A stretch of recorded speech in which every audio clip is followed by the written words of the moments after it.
Pemirsa, jumlah populasi perempuan yang mencapai 133 juta jiwa atau hampir setengah dari keseluruhan jumlah penduduk di Indonesia harus dipandang sebagai potensi besar untuk mendorong laju perekonomian bangsa. Untuk itu, mencapai kesetaraan gender dan memberdayakan kaum perempuan menjadi salah satu dari tujuan pembangunan berkelanjutan Sustainable Development Goals atau SDGs yang juga ditetapkan dalam Rencana Pembangunan Jangka Menengah Nasional RPJMN 2020-2024. Menteri Pemberdayaan Perempuan dan Perlindungan Anak P3A Bintang Puspayoga menyatakan perempuan dapat membawa perubahan positif yang besar.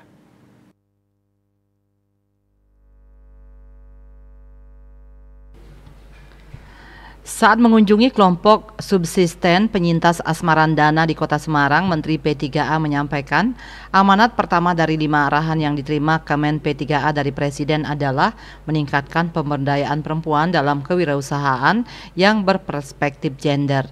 Hal ini adalah pengakuan atas potensi perempuan untuk bisa mandiri menghasilkan perubahan positif yang signifikan dan mendorong perekonomian bangsa. Kemen P3A memutuskan untuk menyasar pada perempuan penyintas kekerasan dan bencana, perempuan prasejahtera, dan perempuan sebagai kepala rumah tangga. Kelompok subsisten penyintas yang dibina oleh Bank Indonesia ini sejalan dengan strategi Kemen P3A dalam menyasar kelompok perempuan rentan. Menteri P3A mengapresiasi Bank Indonesia yang bekerja sama dengan Pemprov Jawa Tengah dan Pemkot Semarang yang peduli terhadap kelompok perempuan penyintas. Sementara Kepala Departemen Pengembangan UMKM dan Perlindungan Konsumen Bank Indonesia, Yunita Resmisari menyebutkan sejak tahun 2021, Bank Indonesia membentuk 8 pilot project pemberdayaan ekonomi yang tersebar di seluruh Indonesia, salah satunya adalah kelompok Asmarandana di Semarang. Salah satu latar belakang pembentukan pilot project ini adalah kenyataan bahwa 71% masyarakat tidak punya akses di bank. Jadi artinya adalah 70% penduduk dewasa tidak memiliki rekening di bank itu karena tidak punya uang. Kenapa tidak punya uang? Nah, itu adalah karena tidak punya kegiatan ekonomi, tidak punya sesuatu aktivitas ekonomi, sehingga hanya mengandalkan dari pemberian atau bansos.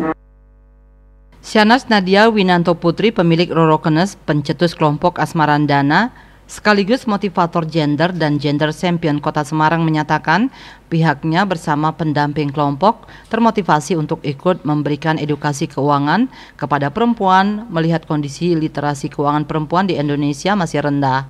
Bias cakep, di mana di sini bukan putra-putrinya, akan tetapi ibu-ibunya. Ibu-ibunya itu mengeluh bahwa mereka tidak mempunyai kegiatan dan kemudian mereka juga merasa tidak berdaya karena kan memang harus menemani putra-putranya di rumah. Karena putra-putranya rata adalah penderita dari cerebral palsy, lumpuhan akut, tidak bisa ditinggal. Lalu ketika saya demo, saya bilang oke, nggak apa-apa, saya akan datang sana untuk kemudian kita bisa. Menteri P3A yang juga didampingi oleh Wali Kota Semarang, Hevearita Gunaryanti Rahayu, turut meninjau lokasi workshop para anggota kelompok Asmarandana di Kecamatan Banyumanik, Semarang. Yulia Kasrip, salah seorang anggota Asmarandana, sangat bersyukur dirinya bisa merasa produktif dan memiliki pendapatan. Punya anak difabel, mencari tambahan. Kelompok perempuan yang menjadi sasaran program ekonomi dan keuangan inklusif di Jawa Tengah merupakan perempuan penyintas kekerasan dalam rumah tangga KDRT dan ibu dari anak berkebutuhan khusus. Kegiatan ini merupakan bentuk nyata mewujudkan strategi nasional keuangan inklusif yang diluncurkan pemerintah pada Juni 2020. Biro Hukum dan Humas Kementerian Pemberdayaan Perempuan dan Perlindungan Anak melaporkan.